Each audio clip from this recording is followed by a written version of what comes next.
గతంలో గ్రామ సభల్లో ఇచ్చిన దరఖాస్తులకు ఎలాంటి పరిష్కారం లేదని, కానీ ప్రజాప్రభుత్వంలో గ్రామ సభల్లో ఇచ్చిన దరఖాస్తులకు పరిష్కారం లభిస్తోందని రాష్ట్ర అటవీ, పర్యావరణ మరియు దేవాదాయ శాఖ మంత్రి కొండా సురేఖ అన్నారు. గ్రేటర్ వరంగల్ మున్సిపల్ కార్పొరేషన్ 12వ డివిజన్ షాదీఖానాలో రాష్ట్ర ప్రభుత్వం ప్రతిష్టాత్మకంగా చేపట్టిన ప్రజాపాలన ప్రగతి ప్రణాళిక 99 రోజుల యాక్షన్ ప్లాన్ ముగింపు సమావేశంలో మంత్రి పాల్గొన్నారు. గత ప్రభుత్వం గ్రామ సభలు నిర్వహించి గ్రామ సభల్లో తీసుకున్న దరఖాస్తులు చెత్తబుట్టలో పడేసిందని, కానీ ప్రజా ప్రభుత్వం రేవంత్ రెడ్డి నాయకత్వంలో ప్రతి దరఖాస్తును పరిశీలించి పరిష్కరిస్తున్నామని, ప్రజల అవసరాలు తెలుసుకున్న మన ముఖ్యమంత్రి ప్రజలు అడగకుండానే ప్రజల సమస్యలు తెలుసుకొని మరీ పరిష్కరిస్తున్నాడని, ఇప్పటికే ప్రజల కోసం అనేక సంక్షేమ అభివృద్ధి పథకాలు ప్రవేశపెట్టిన ఘనత మన ముఖ్యమంత్రి రేవంత్ రెడ్డికే దక్కుతుందని, ముఖ్యంగా ప్రతి ఒక్కరూ పారిశుద్ధ్యంపై శ్రద్ధ వహించాలని, ఎక్కడ పడితే అక్కడ చెత్త వేయకుండా చూసుకోవాల్సిన బాధ్యత ప్రతి ఒక్కరిపై ఉందని, ఆరోగ్యకరమైన తెలంగాణ రాష్ట్రమే ప్రభుత్వ లక్ష్యమని, గత ప్రభుత్వం ఏం చేసిందో తమకు తెలియదు కానీ కాంగ్రెస్ ప్రభుత్వం అధికారంలోకి వచ్చాక ప్రభుత్వం చేస్తున్న అభివృద్ధి చూసి ప్రజలు ఇందిరమ్మ రాజ్యం వచ్చిందని అంటున్నారని మంత్రి సురేఖ అన్నారు.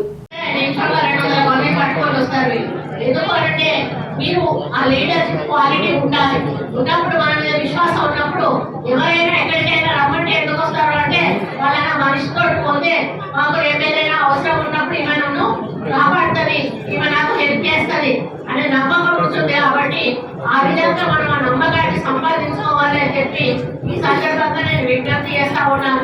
కాబట్టి మన ముఖ్యమంత్రి గారు చేసిన ఈ కార్యక్రమాలు మన ఆల్రెడీ ముందున్న అధికారులు చదువుకుంటారు. ప్రతి నెల కూడా ఏ డేట్ నుంచి ఏ డేట్ వరకు ఏ కార్యక్రమాలు తీసుకోవాలి, ఏ విధంగా ముందుకు పోవాలనేది వారు చెప్పడం జరిగింది. ముఖ్యంగా నేను చెప్పేది ఏంటంటే, మీరు ముఖ్యంగా శానిటేషన్ విషయంలో వాడని శుభ్రంగా ఉంచడంలో మొదటి స్థానంలో ఉండండి.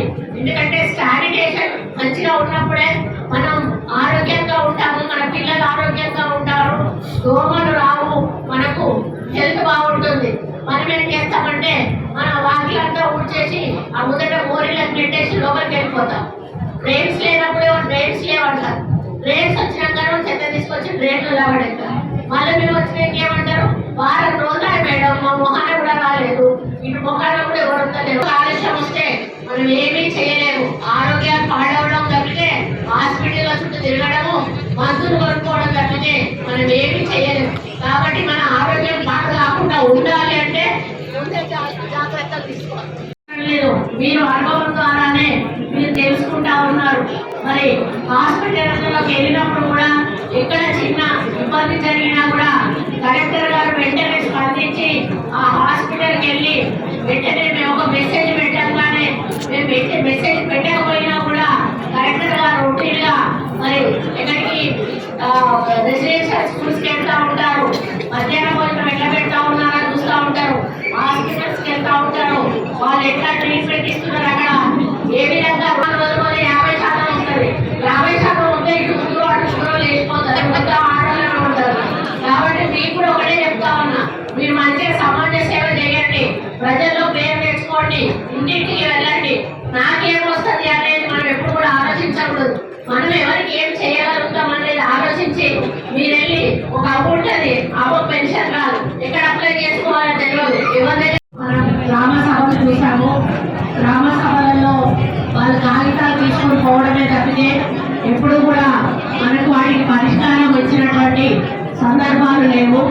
కానీ మన ప్రభుత్వం వచ్చిన తర్వాత రేవంత్ రెడ్డి గారు ప్రతి డివిజన్కు కానీ ప్రతి వార్డుకు కానీ వెళ్ళి అక్కడ సమస్యలను తెలుసుకోవాలి, వాటిని ఒక ప్రణాళిక తయారు చేయాలి, ఆ ప్రణాళిక ప్రభుత్వానికి పంపాలి.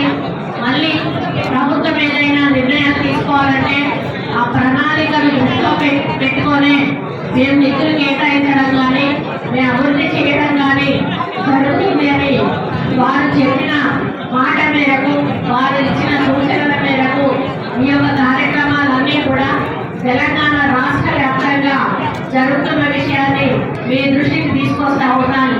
కానీ ఇప్పటికే మనం అడగకుండానే, మామూలు అడగండి అమ్మాయినా అన్నం పెట్టదంటారు, కానీ మనం అడగకుండానే మన ముఖ్యమంత్రి గారు ఇప్పటికే ఎన్నో కార్యక్రమాలు మనకు ఇవ్వడం జరిగింది.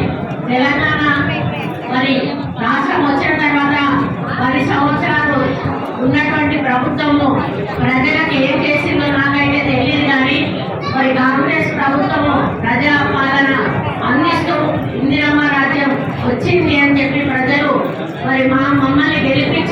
అధికారంలోకి తీసుకొచ్చినాక రేవంత్ రెడ్డి గారి నాయకత్వంలో మేము నిరుపేద ప్రజలను మహిళలను మరి రైతులను అందరినీ కూడా గుర్తించి